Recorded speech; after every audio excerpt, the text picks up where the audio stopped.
go lewatin tikungan, tanjakan, medan-medan yang berat. Wah, Enyeng tuh Pak jadinya. Enyeng. Gimana Pak Enyeng? Latihan balapannya? Kalau cuma jalanan aspal begini sih, isi dan unyil. Kalau aspal buat balapan motor kan beda, Pak. Namanya aspal ya di mana-mana sama aja, Den. Sama-sama keras. Nih, cobain ya. Loh. Aduh, Pak Enyeng. Den. Pak Enyeng pusing. Aduh, nggak usah dipraktekin juga kali, Pak. Nih, Unyil tunjukin deh. Kalau aspal di sirkuit tuh beda. Kayak buat MotoGP di Mandalika nih.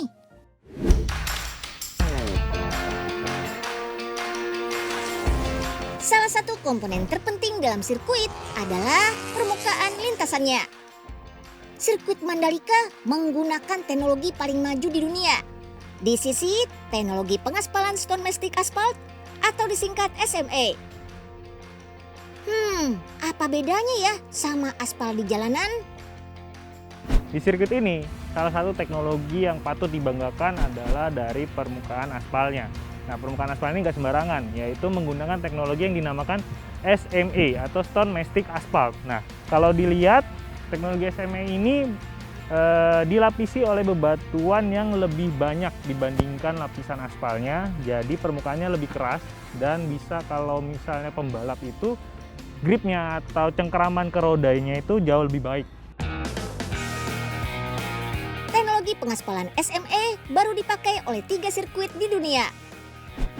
Silverstone di Inggris, Yas Marina di Abu Dhabi, dan Phillip Island di Australia. Aspal campuran SMA baru mulai digunakan tahun 2014 sampai 2015 lalu. Sirkuit Mandalika di Indonesia jadi negara keempat yang mengadopsi teknologi aspal paling mutakhir. Ada 3 lapisan aspal di lintasan sirkuit Mandalika.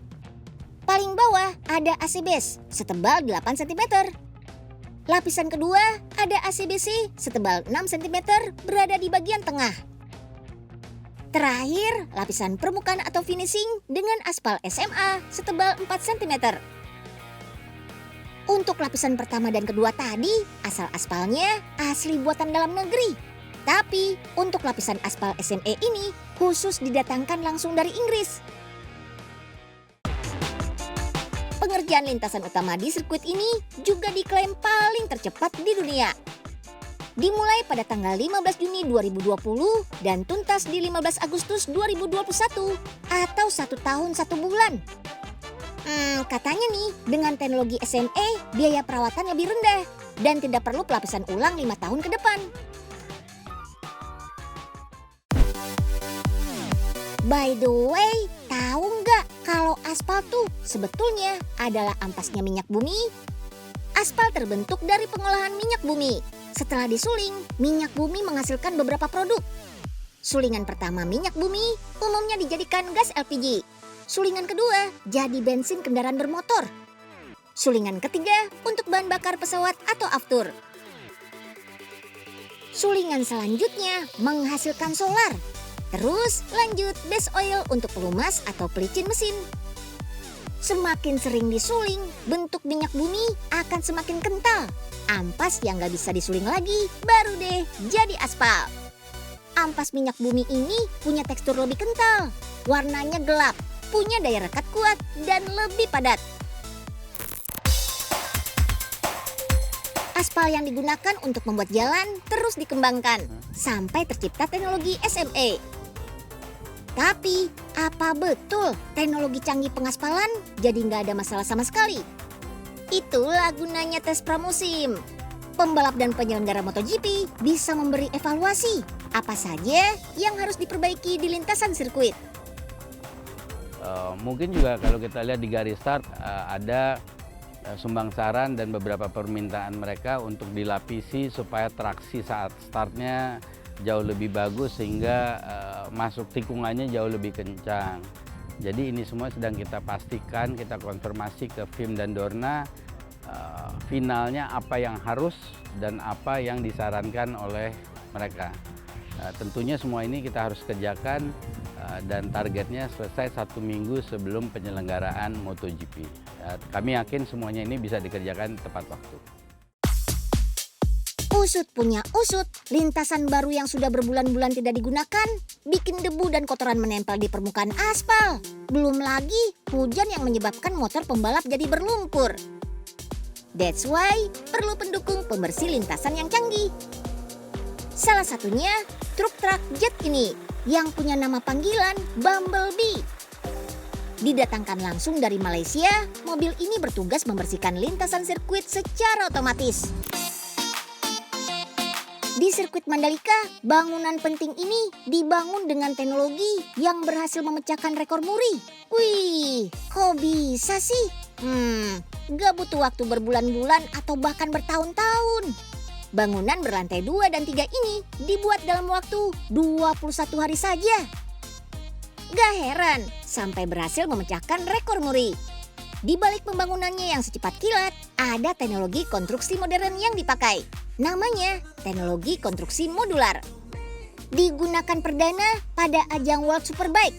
Selain ada 50 kotak garasi sebagai pitbox di bagian bawah bangunan, bagian atas dijadikan ruang penonton VIP Premier, langsung menghadap garis start sirkuit.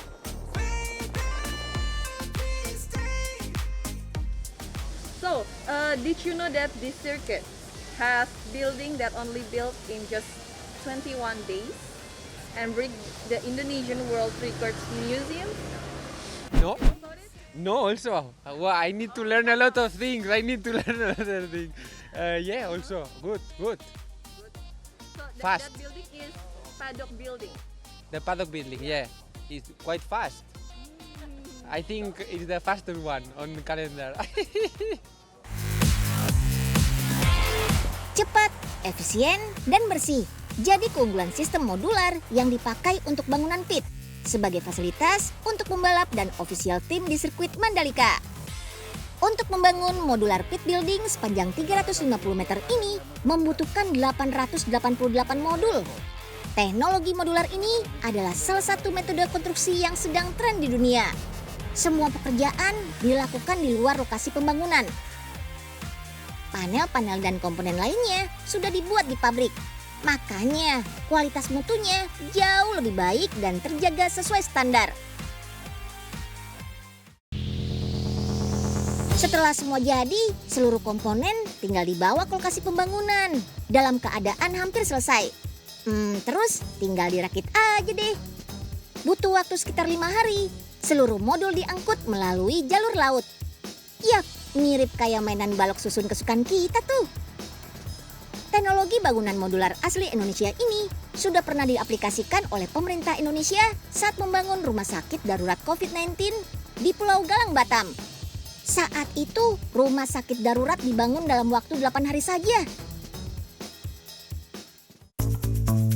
Panel-panel ini umumnya berbahan material komposit, material papan kayu, sampai material sandwich panel yang ringan dan kuat. Pemilihan material juga bisa disesuaikan, tergantung kebutuhannya. Inilah yang jadi keunggulan metode konstruksi modular. Waktu pembangunannya 40% lebih cepat. Biaya pengerjaannya juga jauh lebih murah. Area di belakang gedung juga dibangun ruangan berbentuk kotak dengan teknologi modular sebagai ruang tempat istirahat pembalap dan official team. Kebutuhan akan teknologi konstruksi modular terus digunakan. Gak cuma buat bikin rumah sakit sampai bangunan pit aja. Teknologi modular juga sudah diterapkan loh untuk konstruksi bangunan lain seperti kios-kios kayak gini.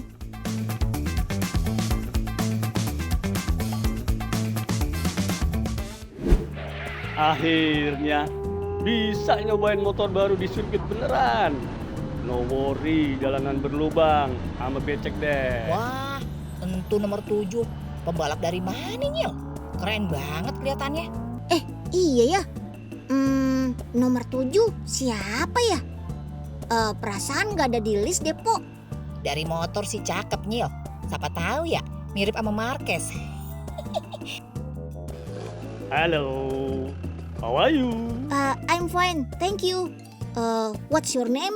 My name is... Bentar dah. Dari suaranya sih, kayak kenal nih. Coba deh buka helmnya. Iya nih.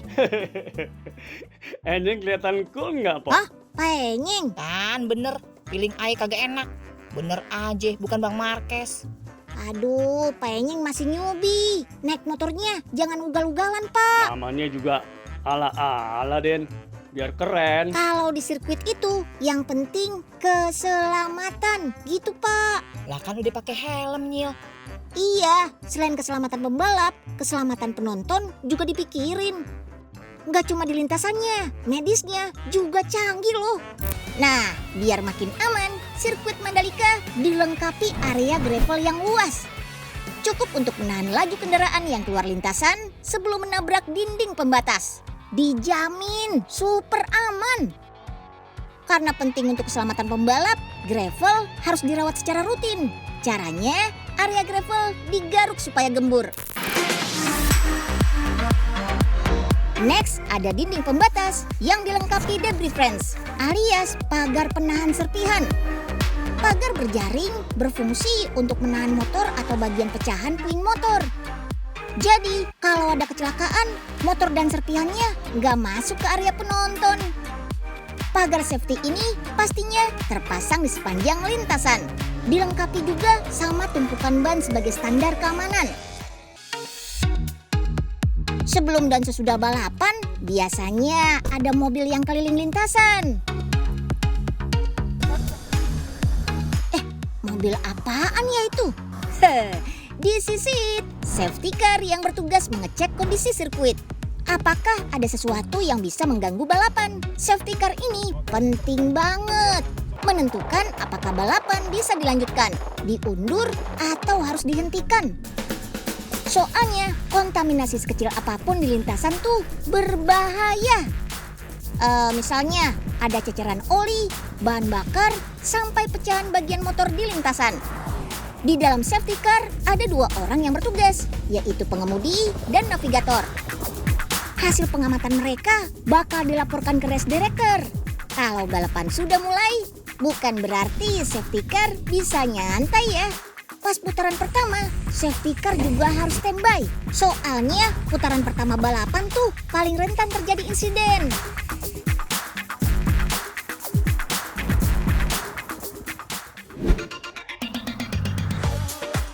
Persiapan keamanan sirkuit bukan cuma buat pencegahan. Kalau ada kecelakaan, tim medis juga harus siaga.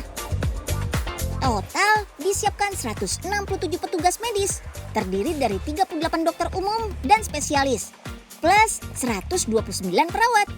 Di dalam medical center terdapat berbagai ruang tindakan. Ada ruang resusitasi, bagian dari instalasi gawat darurat. Ruangan ini sudah berstandar ICU loh. Kalau ada pasien parah, bakal ditangani lebih dulu oleh tenaga medis di sini. Kalau kondisi pasien sudah stabil, baru deh dibawa ke rumah sakit. Peralatan kedokteran di sini sudah canggih.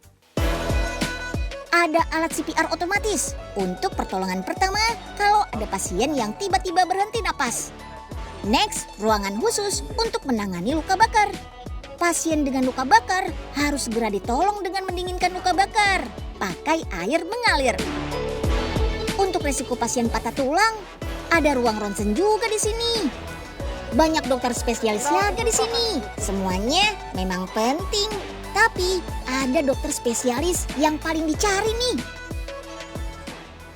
Saya Dr. Ahmad Abadi. Dalam event Precision MotoGP Test ini, saya berperan sebagai dokter spesialis kedokteran olahraga. Dan di sini adalah ruangan minor treatment room. Di ruangan ini, selain untuk menangani kejadian cedera yang tidak mengancam nyawa, juga merupakan ruangan untuk dilakukan pemeriksaan kelayakan apakah rider yang habis kecelakaan itu boleh kembali ke race atau tidak. Setiap petugas medis disebar ke 23 titik pos, bertempat di sepanjang lintasan. Yang nggak boleh ketinggalan, alat transportasi untuk mengangkut pasien. Untuk jalur darat, disiapkan 13 ambulans yang bisa mengangkut pasien maksimal 40 menit ke rumah sakit di Mataram. Ada ambulans biasa, ada juga ambulans advance yang ukurannya lebih besar. Semua alat untuk kondisi gawat darurat juga tersedia. Terus gimana kalau butuh evakuasi ekstra cepat? Ada sumbatan. Untuk jalur udara, ada 2 unit helikopter untuk pasien ke rumah sakit terdekat. Lewat jalur udara, cuma butuh waktu 10 menit aja. Wih, 4 kali lipat lebih cepat dari jalur darat. Helikopter akan selalu dipanaskan setiap pagi untuk memastikan seluruh peralatan siap untuk mendukung kelancaran balapan. Pak, minta minum Pak. Tenggorokan kering nih Pak. Bukan cuma tenggorokan kali Nyeng yang kering, kantong juga pada kering ini. Nah itu tahu Pak. Kalau gitu utang-utang Enyeng lunasin aja Pak. Gak kasihan apa. Enyeng udah luka-luka gini. Heh, entupan gara-gara kelakuan situ sendiri. Kenapa jadi ayah yang rugi? Ya udah kalau gitu Mpok, pijitin Enyeng aja deh. Pegel-pegel semua nih badan. Makin ngelunjak nih si Enyeng. Sini, ayo pijitin pakai cabe. Nih, Ampun Pak, nih. ampun.